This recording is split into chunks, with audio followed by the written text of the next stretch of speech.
Umalog ang esports event ng SEA Games matapos sibakin ang isang Thai player dahil sa umano'y paggamit ng illegal software na nagbukas din sa pag-urong ng buong koponan ng Thailand.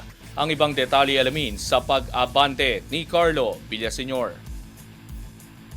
Isang Thai esports player ang tuluyang pinatalsik sa 33rd Southeast Asian Games sa Bangkok matapos mapatunayang nandaya sa isang Arena of Valor women's match na nauwi rin sa pag-atras ng buong koponan ng Thailand mula sa torneo. Ayon sa liham ng SEA Games delegate na inilabas ng Thailand Esports Federation, lumabag si Warasin Napat matapos umanong gumamit ng unauthorized third-party software or hardware modification sa Game 1 ng kanyang laban noong Lunes.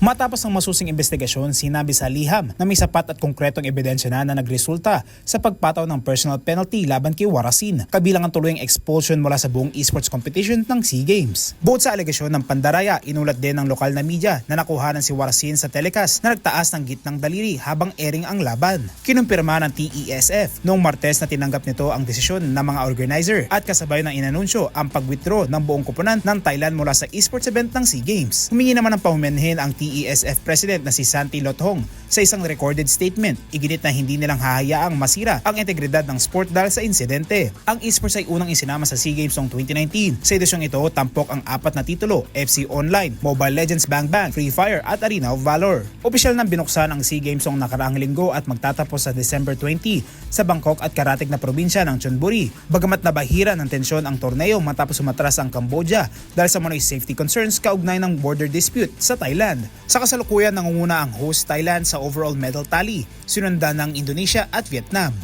Ako si Carlo Villaseñor, Abante Sports, now na!